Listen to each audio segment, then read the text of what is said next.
Strategy is a framework to guide the decisions that allow a company to get from where they are today to where they want to be in the future. But along the way, as companies try to execute on their strategy, they are inevitably faced with a series of unexpected events, jolts, crises, disruptions, a constant onslaught of surprising events that add uncertainty, turbulence, and volatility. Now, this notion of volatility or turbulence or kind of jolts is very salient right now in the midst of the COVID pandemic. But the reality is, if you look back over the past 10, 20, 30 years, there has been a steady stream of events that had big implications for companies' ability to execute on their strategy. So, just over a decade ago, we had the Great Recession. Before that, we had 9/11, the fall of the Berlin Wall. The reality is almost any week, when you look at the cover of The Economist, you'll see them writing about some event, some change, some disruption that has major implications, in some cases for specific companies or industries, in other cases for the economy as a whole. So this is the reality that companies and leaders face as they try to execute their strategy, is that the environment is constantly throwing punches at them. And so, to paraphrase the great business strategist Mike Tyson, everyone has a plan. Every company has a strategy till they get punched in the mouth.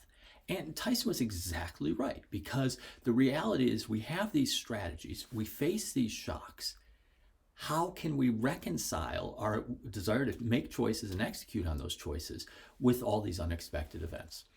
And one of the most important ways is to build corporate resilience, okay? And by corporate resilience, we basically mean an organization's ability to take the blows that come at it from the environment, regulatory, macroeconomic, competitive, technological, whatever they are, to kind of take those blows, live to fight another day, and have resources to deploy left over to execute on their strategy. So what are some sources of corporate resilience? So the most probably useful one is free cash flow. And, as you know by now in the course, cash isn't king, cash isn't queen, cash is the entire royal family. So cash is just inherently good. But cash flows also are a source of resilience for an organization, particularly if they have three attributes. The first is that they're sustainable, which is that is to say that your business is able to produce cash even in the face of shocks from the environment.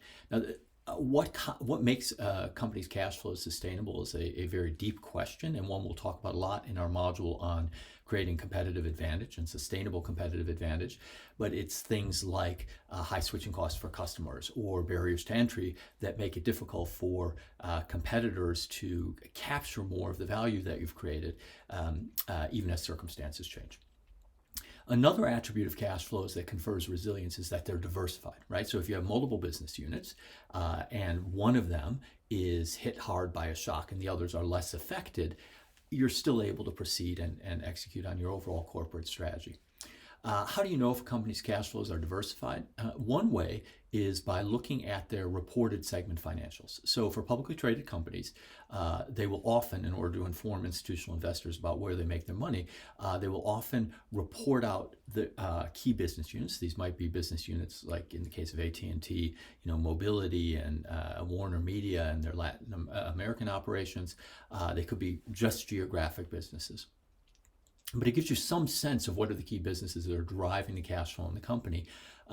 Typically, you won't get all the information you need to calculate a proper free cash flow from the segment reporting, but you can come up with some pretty useful proxies. So oftentimes companies will report EBITDA or operating income, and you can use those as a decent proxy for the cash flow and the diversification of that cash flow across different business units or geographies. Another attribute of free cash flows that confers resilience is low fixed costs. Okay, so if your fixed costs are low, then even if prices come down or even if volume drops, you're still able to operate at a profit and still able to generate positive cash flows. And competitors with higher fixed costs, in contrast, may not be able to and may have to exit the market.